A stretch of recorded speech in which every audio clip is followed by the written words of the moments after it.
So this talk is called Evolving a DSL, and it's how bpftrace, which is a tool I will tell you about, makes language design decisions. My name is Jordan Rome. I'm a software engineer at Meta, but I'm also one of the bpftrace maintainers, which is it's an open source tool. So I'm going to be wearing that hat today, more or less. I guess just to take a quick temperature check of the room, who has heard of BPF as a kernel technology? Okay, so most. Who has heard of bpftrace? Okay, about the same amount. Okay, that's good. Gives me somewhere to go on. So the goal of this talk is I'll give a quick overview of bpftrace and BPF. I want to show how bpftrace works and some of the current syntax. So some of you are already familiar, so hopefully this is just a refresher. I want to go over a little bit on the principles of language design. Just a short little bit, and then I want to go over some of the trials and tribulations that we've had developing bpftrace and adding new language design features. And then we're going to talk about how bpftrace is now changing to make better language decisions, and then do a case study of applying what we've learned. And just for some background, I'm not a language designer, and pretty much all of the people who've worked on bpftrace are not language designers either. So even though bpftrace is already 7 years old, we've been learning a lot along the way in terms of how to do this properly. So this is our journey into what we're doing now. So just to give a quick refresher on what bpftrace is, and for the people who don't know, it is a CLI tool to create and run Linux eBPF programs. It essentially allows fast and live tracing via Linux kernel mechanisms of the Linux kernel and user space. And the language looks, if you've seen awk or dtrace, it looks very similar to those things. So if you've seen those before, it should be fairly familiar. And like I said, it's completely open source. And if you hadn't heard of BPF before, so just a quick summary of that, eBPF is this technology that allows you to run programs that you inject into the Linux kernel at runtime, essentially. So it's like a little virtual machine. You pass it a BPF program, and then the Linux kernel runs it. And as Brendan Gregg sort of famously quoted, it's like putting JavaScript into the Linux kernel. So you don't have to rebuild or make changes to the Linux kernel, rebuild it, reboot it, and then see your changes. You would just write a program and then have the Linux kernel run it. And BPF is responsible for a lot of different, or has a lot of different use cases. So it, originally started in networking, and then it moved on, we had security. It can even do Linux schedulers now. You can write your own Linux scheduler, which is actually the next talk. And bpftrace sort of sits in the observability part of BPF. So we're observing events that are happening on your system and doing things as a result of those events. So if BPF is like JavaScript for the kernel, bpftrace is like JavaScript for BPF. And I'll explain that a little. What you're seeing right here is a really simple bpftrace program. And for the most part, we wrote it to be simple. We want to sort of specialize in these one-liner use cases. So what this is doing is it's counting software page faults that happen on the system, and it's grouping them by thread name. So we have this concept in bpftrace of a built-in. Com is a built-in for thread name, essentially. And there's this count function that's counting how many times that happens. So if you were to run this on your system, you might see an output like this. So you see some thread names, and then you see how many times they were page faulting. And just to give a little breakdown of the language here, on the left is a bpftrace probe, and I'll go into a little more detail in a bit. You have a probe, and then you have this action block. And inside this action block, you have a map variable. It's a global. And then you have the key to that map, which is the thread name or the com. And then you have this function that you're calling, which is counting every time that function executes. So when you're building a new tool like this, somebody might say so you want to make a new programming language, are you sure? You really want to do this? Because it's not a light decision, especially if you want to like have the public consuming it, right? Like writing toy languages for yourself is a fantastic exercise. It really like, I've been learning a lot since being on bpftrace because I really wasn't a language designer before, but it is no easy task. And bpftrace is not a general purpose programming language like C, C++, Java, Python. These are things, languages you can do essentially anything with them, right? You can write to files. bpftrace is a domain-specific language. So, we have a very specific domain. In this case, bpftrace is really focusing on kernel-based observability.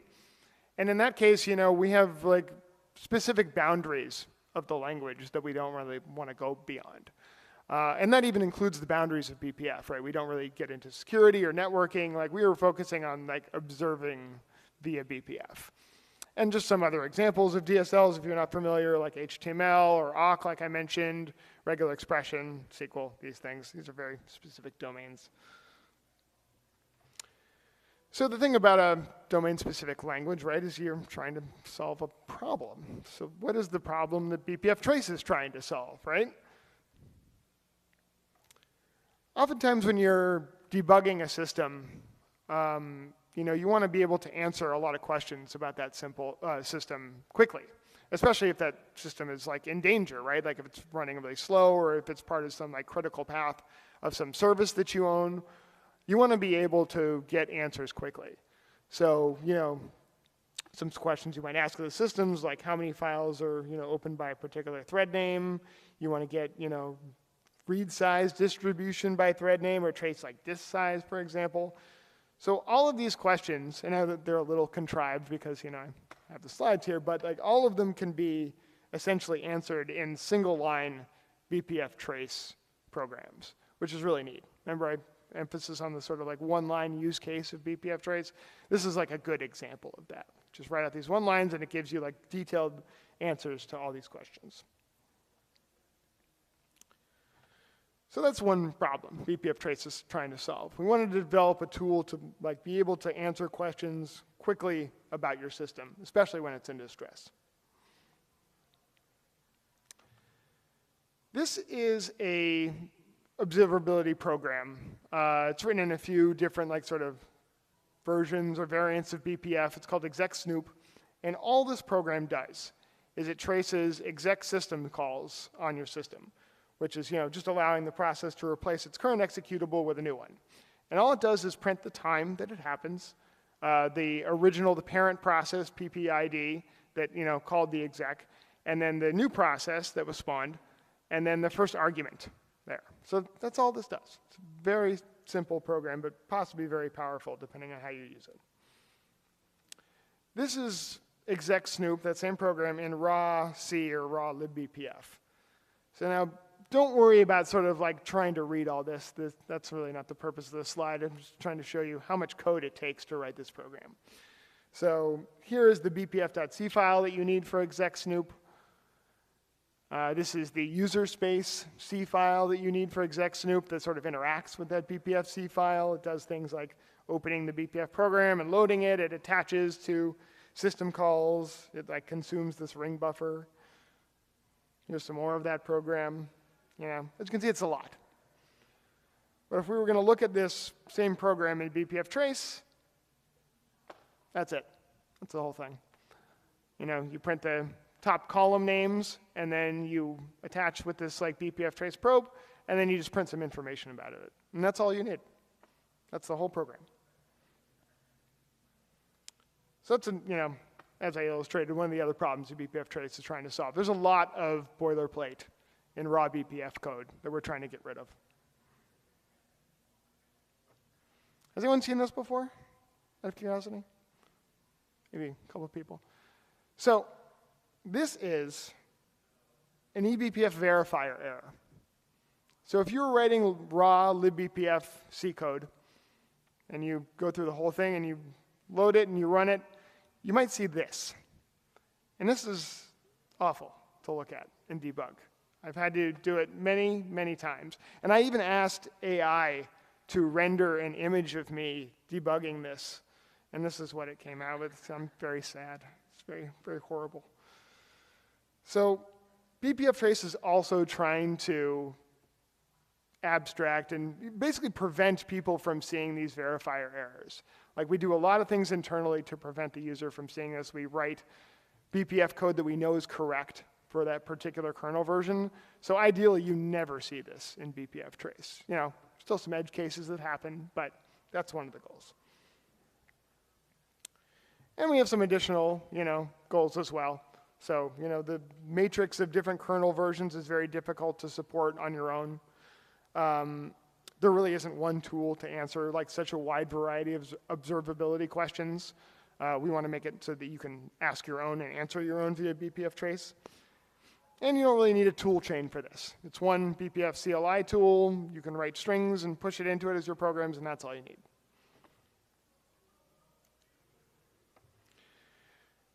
So now that we sort of know the problems that bpftrace is trying to solve, like where do you begin with language design? Like how do you get started even, right?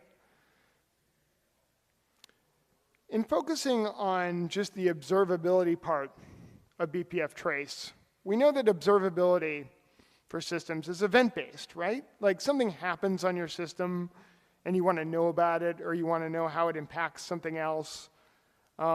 So that's sort of how bpftrace is based as well. It's event-based. And what do I mean by that?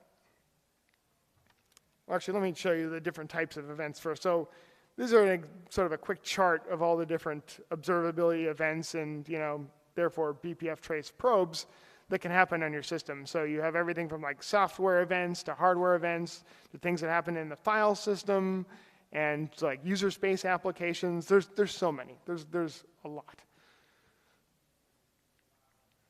So in bpftrace, we want to sort of model this in the language. So we have an event, which is on the left, which you guys have seen before in a previous slide, and then an action. So an event happens, and then we run this code. And that's all that happens. And if you're looking at, this is a bpftrace program, if you're looking at this, you might think that this sort of executes, in line, like where, first it'll do software page faults and then more hardware CPUs. No, that's not how this happens.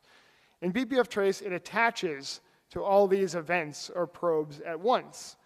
And these things can happen concurrently on different CPUs. So anytime these events happen, it'll run these action blocks within the curly braces. So it's very concurrent, and you have to worry about concurrency. And hopefully bpftrace sort of abstracts that a little bit so you're not so concerned about things like stepping on each other or locking, for example. So to break down that trivial example that we saw earlier, right? We have, an event category, we want to attach to like the specific type of event or probe, and then we have the name of it. We have the frequency of how often we want to, get events or like have the action block execute as a result of that. We have this like map symbol or sigil as the @ sign, and we have this built-in, which I mentioned before, which is the thread name.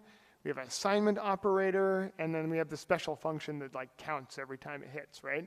So already that simple example has a lot of syntax that you have to account for and make sure it works properly with other things that you're writing, right?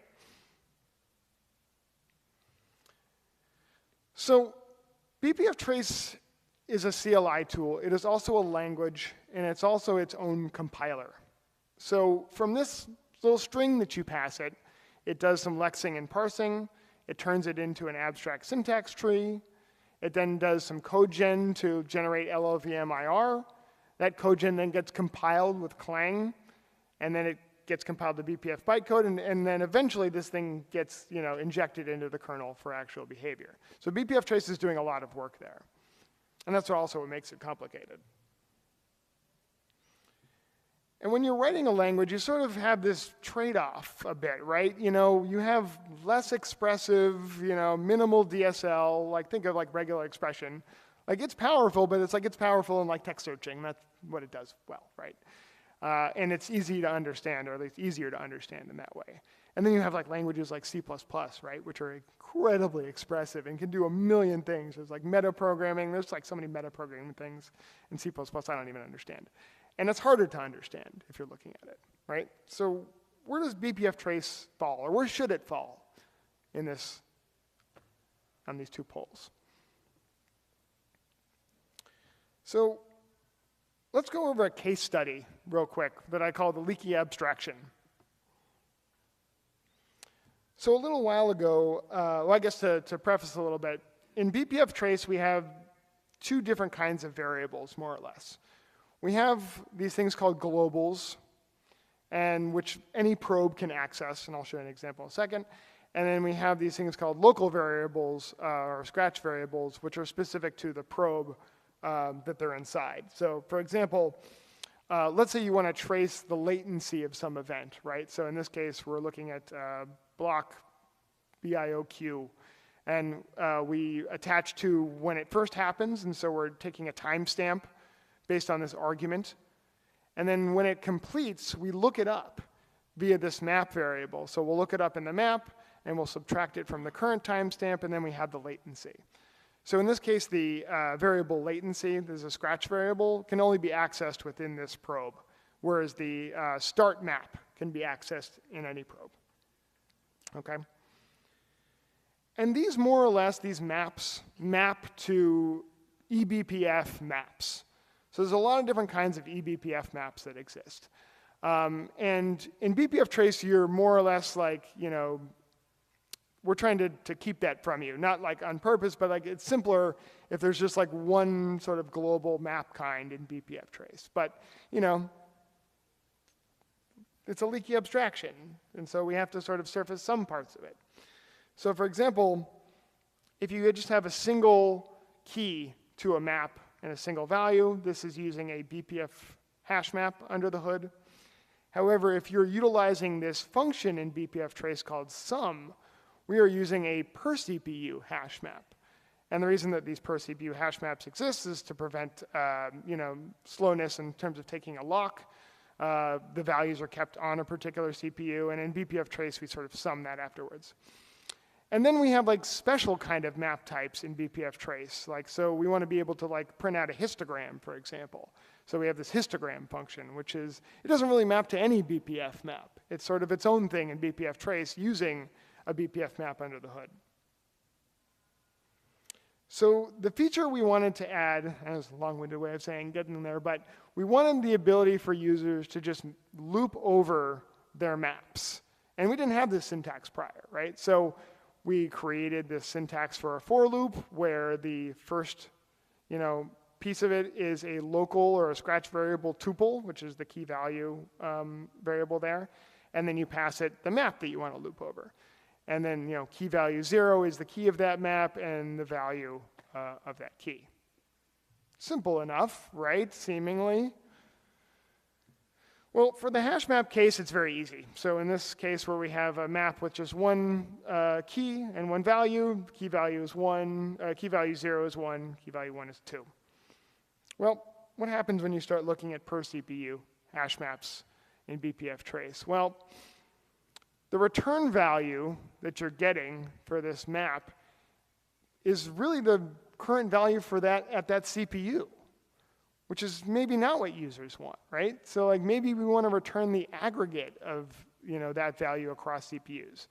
And here you see already we're already leaking the abstraction and the difference between per CPU hash maps and regular BPF hash maps. And we needed to figure out a way like how we wanted to handle this. And then we have like our bpftrace special maps like histograms and L histograms and stats. And we didn't even know how to handle this with for loops. And so essentially like using or trying to like loop over these loops is banned in bpftrace. You get an error because we didn't know how to deal with this because they have like more than one key implicitly. So yeah, just to recap this case study, as you see, like the basic, you know, case for hash maps was really easy. And then, you know, for per CPU hash maps in bpftrace, we decided it was a better user experience for users to get the aggregate value of that key, for example, when they're looping over things. And then for our specialized maps, you can't even use them. But, you know, again, a good example of how maybe we didn't think enough about the different types of maps that already existed in bpftrace before we wanted to add this like simple syntax for looping over things. Let's go over one other case study before we dive into some of the things we've learned. So I'll call this the breaking change. And this happens a lot, in new tools and new languages. It's bound to happen to bpftrace. So our goal was to replace probe-level scoping of Scratch variables because basically it makes the programs easier to understand and prevents undefined behavior. So what do I mean by that? As we talked about the difference between globals and local variables or Scratch variables, this prior in older bpftrace was valid. So you can see that the first assignment to X happens before we reference X and try and print it. So what is it printing? Or what if the condition is false and it doesn't happen at all? In prior bpftrace, this would print, if the condition was false, it would print 0, and in the top case, it would probably print 0. But this is not intuitive. And if you have other types that require assignment before use, you run into problems, and that's the problem that we were trying to tackle. So now, in current bpftrace, we want to make it so these are both errors.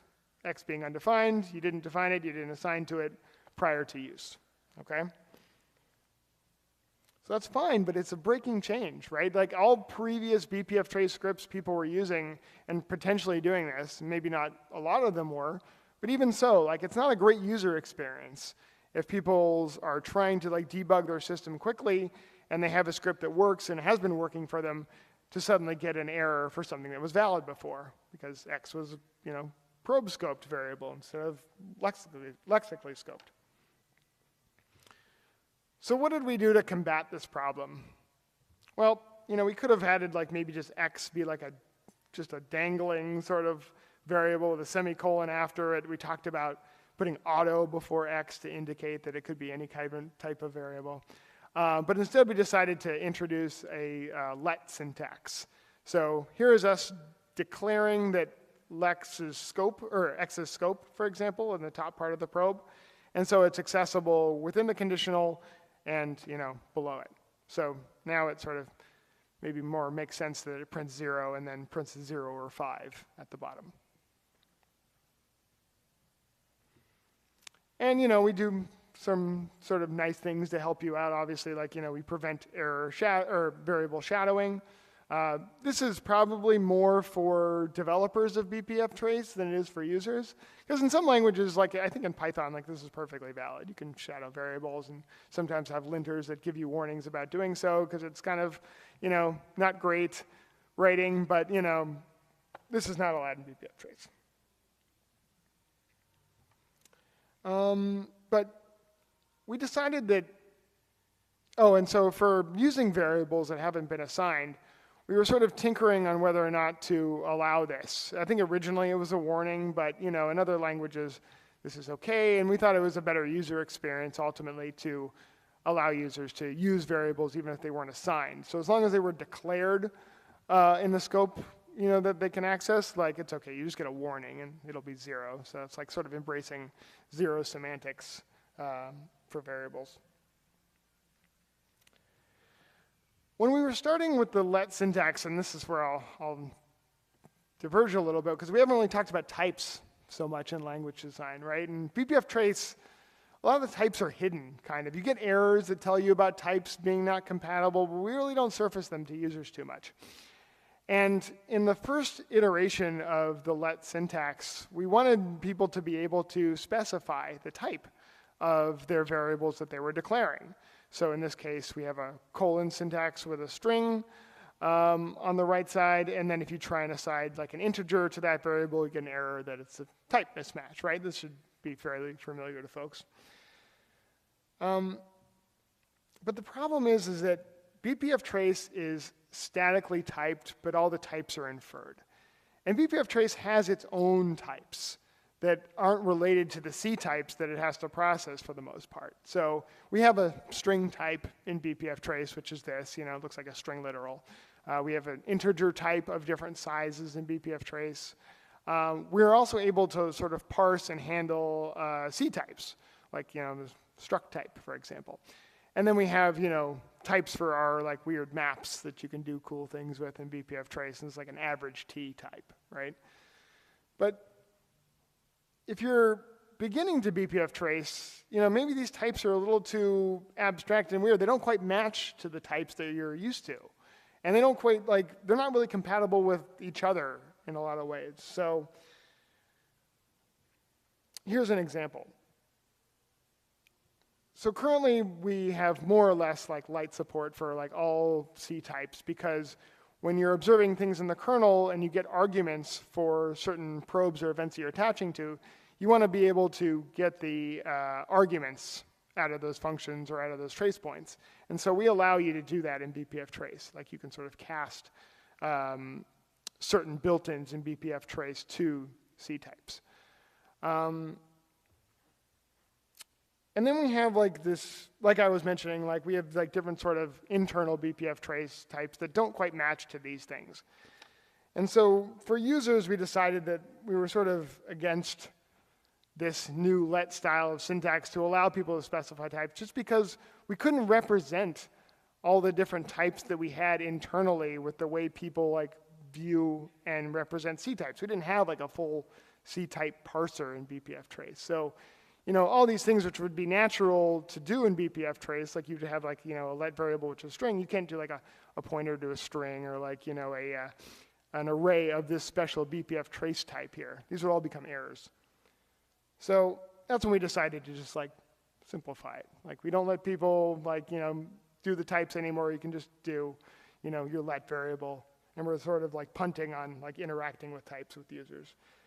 And then this decision didn't come lightly. It happened over many weeks ultimately, and it's because I think we want bpftrace to stay a terse language for the most part.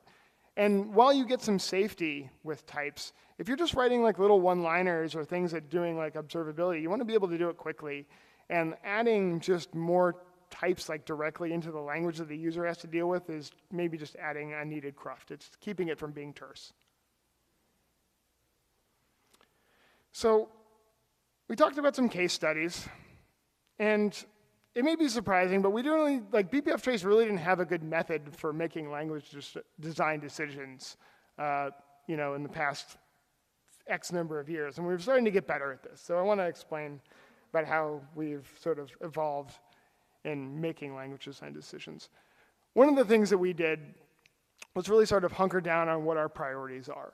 So as I mentioned, conciseness and one-liners and observability, we want it to be readable, easy to understand in Grok, so that anybody looking at a bpftrace program, even if they're not super familiar with the syntax, can have a decent idea of what it's doing. And then, I said, we want to have a clean abstraction from BPF when possible and not leak, the weirdness that happens in BPF to the users. And we want to be able for users to iterate quickly. So these are our language priorities that we have really sort of tried to nail down. And another important thing we did is really trying to establish what bpftrace is not. Remember I said that we were sort of staying in the observability space? Well, yeah, one of our big nots is we're not trying to abstract all of BPF, right? We're not a general purpose programming language. We are not for easy testing and debuggability. No one's writing bpftrace tests.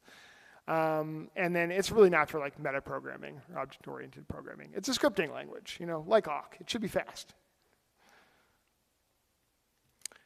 And, while we want to keep a good experience for users who have previous bpftrace scripts, we don't want to impede the progress of the language. And so, we want to move fast and we want to try not to break things, but sometimes that just happens. So in order to combat that a little bit, we decided on a short list of things that we can do. One is being adding experimental or config flags for new features so that we can experiment more quickly in development and even bring this to users so they can test it out for us. We want to really focus on introducing less syntax into the language. This is something we really didn't learn and focus on until recently. And make what we already have work. Because a lot of times you can sort of put pieces of bpftrace language together and you'll see an error, which is really unexpected and it's not good user behavior. We also want to create escape hatches to access other parts of BPF functionality. Prior to this, if there was some new bpftrace map or functionality or helper call, for example, we'd have to like code that all in, develop in a bpftrace, make it accessible in some way, and then release it, and then finally somebody can use it. Well, we're currently working on a way to like basically write BPFC code and have bpftrace ingest that, so that you can have access to all the BPF goodness and still utilize bpftrace for what it's good for. And then we want to let code and proof of concepts do the talking. Oftentimes we got like bogged down in a lot of like high-level language philosophy discussions in GitHub. You can actually see these if you open up the issues and look at some of the RFCs. You'll see there's a lot of just people nitpicking about little bits of language design, but we don't want to do that. We want to try and like let people submit code, and we'll decide on the code itself in terms of its viability in bpftrace. And again, we want to focus on the specific problems that we're trying to solve. So I want to go over one more case study, which is sort of applying these things that we've learned and sort of decided on in the past year. And this one's called Keeping It Simple.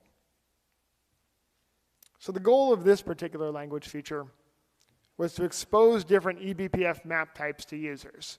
This was one feature request that we got. It's great that you can have a hash map and that be your map in bpftrace, but there's, for example, like an LRU hash map that exists in BPF that people wanted to be able to use in bpftrace. Because if you fill up your map in bpftrace, for example, you'll just not add anything to it and you'll get an error, whereas like an LRU hash map, it'll just be cyclical and you can just keep adding elements and it'll get rid of the oldest one. So yeah, as I mentioned, like, we have a hash map there on the top, where the key equals 1, and then we have a per CPU hash map with the, equals this count function. And that's like the only two that are available, more or less. So this was version 1 of this proposal, where you have like a map declaration. And of that declaration, you sort of say what the key type is. You're going to say this is a map that contains an int64 as a key, and the value is a string. And it's equal to an LRU hash map in bpftrace with, 1,024 max entries. Oh, sorry. Yeah. So you can say, like, this is like the new syntax that would be added, right? So, you sort of have this like colon syntax for the map type, the initializer. And then you have, again, more types, for the internal key type of the map and the value type of the map. This is already adding a lot of new syntax to bpftrace that somebody has to like grok and figure out what it's doing, right? Not only is the addition of like the types, but like the initializer syntax and the colon, it's a lot. So this was V2 of map declaration syntax. So instead of the initializer, which was maybe a little confusing, we have like these things called like attributes at the top, which don't exist, by the way, in bpftrace yet. This was sort of like part of another RFC that we were considering, and we're like, all right, well, we can use it for maps too, right? Like, so we'll have the type of the map, which is optional at the top, and you would declare the map with just the key and value types there. But again, right, like this is a lot more syntax. We have this new attribute syntax that people have to understand. And we have like, the sort of, caret syntax, for the types of the map. And, it was already introducing a ton of complexity, both in terms of lexing and parsing, but also in terms of like, users understanding it. And then we went to the V3. We're like, all right, similar to let scratch variables, we're not going to deal with types. Forget that. Users don't have to worry about the key type or the value type. We're just going to let them specify the BPF map type and the max entries and like these attribute syntax, which was better. It was less. It was still, using syntax that people weren't familiar with yet. And this is what we sort of landed on. This is not in production yet, but like for the most part, people have approved this RFC. And as you can see, we're just using stuff that we already have. Now, it may be a little bit unintuitive, but ultimately it's just like a function call. It's sort of defining what the map is going to be, similar to how we had maps equal to like the count function. This is all you're doing is telling, bpftrace that I want the a map to be an LRU hash map with 100 max entries. And this simplifies it. We don't have to add any additional syntax. It's something that people are already familiar with. So I think the point, I'm trying to really hammer home is that, language design is difficult. You have a lot of different users, especially in a newer tool, right? You have a lot of different users with a lot of different use cases, and you're trying to make it useful for everybody. But, that's just not going to happen for the most part, especially in a domain-specific language. You really have to focus and hunker down on the things that are important to what you're trying to solve. And you want to make it easy for people to continue to learn that language and to be expressive, but without, shooting themselves in the foot or having errors or weird edge case behavior. And here is a list of some bpftrace resources. We recently put up a new website, which has actually a hands-on lab that we did at Scale a couple days ago. So you can run through the examples. It's very useful, and we've been trying to polish it in the last couple of weeks. And then we have our repository. So again, fully open source. Please contribute. We want more people contributing. And then we also have a user tools repo. So these are bpftrace scripts that people have written that want to share with others. And we're trying to sort of build a community similar to BCC, if you're familiar with that. And then, some additional learning resources on bpftrace and bpf. And that's all I had. Thank you.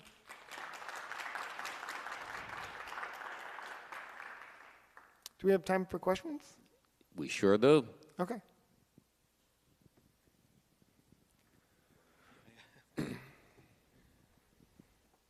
Sorry, this is probably a dumb new question and not specifically related to the language itself, but one of the things that crops up when, these days, let me backtrack.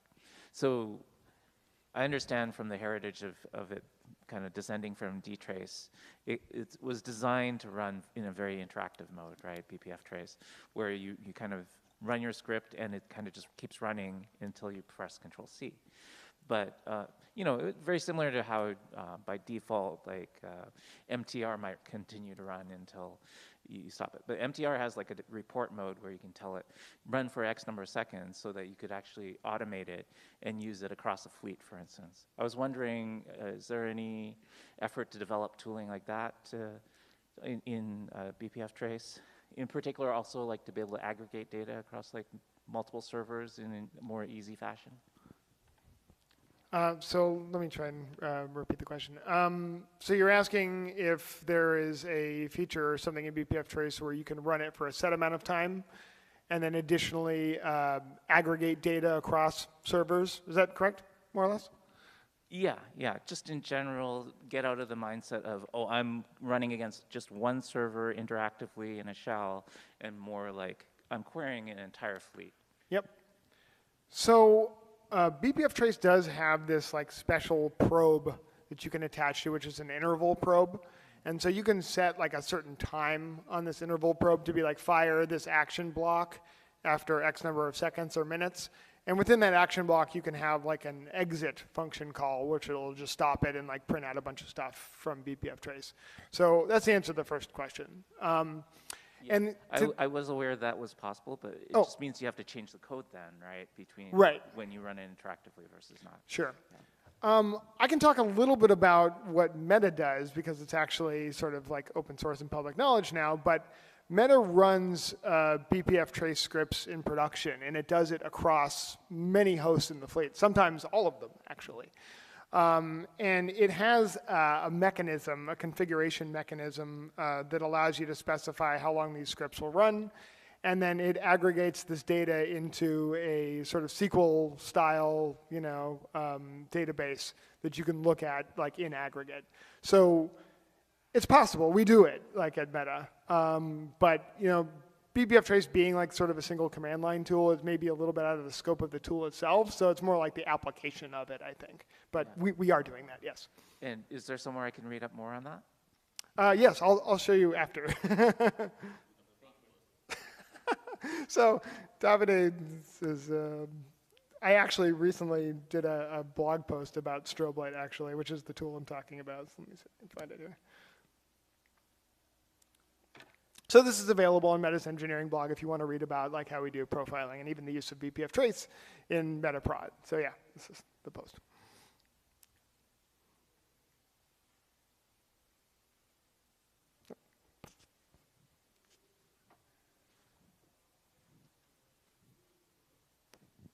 Thank you. Great talk. What kind of, so when you're thinking about a language design, you think a little bit, or at least I think a little bit about syntax itself and the syntax of the various statements. And what I found is that adding a new syntax element is a very high bar. For lots of reasons, but I'd be interested in your comments on how you think about that. So the question was, adding a new syntax is a high bar, and how do we sort of think about that in bpftrace? Yes, I agree vehemently. And this was something I had to learn. Like, I think originally when we were doing like early bpftrace development, and to be honest, I haven't been working on the project for as long as some other folks, but it was, I think we were using other languages as a guide. We're like, okay, people understand let from these other languages, so they'll be able to understand it in bpftrace. But that doesn't always translate. We also sort of realized that a big customer base that we had wasn't like writing JavaScript, for example. Like those aren't systems engineers, right? So why do we need to focus on the syntax from these other languages? Which is sort of forcing us to like pare down and focus maybe on C instead first, which, you know, is the language of the kernel, and, you know, obviously, you know, not a ton of people, or probably more people are more familiar with Python these days, but, you know, our big audience is more or less systems engineers. So I think we wanted, or like we're thinking about syntax that is maybe more familiar with them to start, or making them more of a priority in terms of like new syntax additions. But yeah, like I mentioned, I think we're trying to just not introduce a lot of new syntax and really focus on what we have and make sure that it's, you know, understandable and can interop with other elements of bpftrace. Like we may end up landing something like that attribute syntax that I showed in the last example, but you know, it's again yet another thing that we have to like carry through and we have to think about for like other elements of bpftrace. It may not apply to most things, or people might try to use it on things that are just not appropriate, right? So like, yeah, it's hard. I want to try and go like less is more for the most part. Does that answer your question? Okay.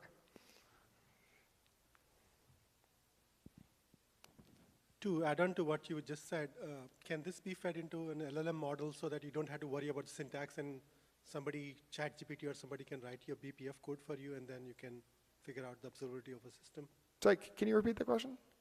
Can this whole syntaxing, new syntaxes and stuff be fed into a large language model where you don't have to worry about syntax changes and figuring out the right stuff, and you can ask the language model to write the BPF code for you? It's a good question. I mean, I could sort of wax intellectual about my philosophy on this, but it's something we haven't explored. But I guess I would just ask back, like, you were then asking to write that program in English, right? Or whatever, you know, you're asking the large language model to understand, whatever other, like, you know, sort of spoken dialect that exists on a programming language. So like English has to be able to represent the concepts that exist in bpftrace properly. There needs to be a clean mapping, or else I feel like it's more complicated, not less. But if you make a well enough defined prompt, could you still get into a syntactically correct BPF? Maybe. Yeah. I'd have to think about that, but yeah, I think it's possible. Sure. Yeah. Yeah, because what I'm thinking is going forward, people don't have to start learning syntaxes and have a help documentation right next to them. There is a automation or some tool that's right next to them that can generate code for them. Yeah. I wonder if that sort of falls into the leaky abstraction case though, right? Like, because you're asking, like, you know, one bit of syntax in one programming language is not necessarily equivalent to the same syntax in another language, or even the same sort of concepts, right? Like the for loop in bpftrace, for example, does something, very specific to bpftrace itself, rather than to as a more general purpose thing, right? So yeah, I think I'd be interested to hear more, but yeah, I think it's a complicated space. Thanks.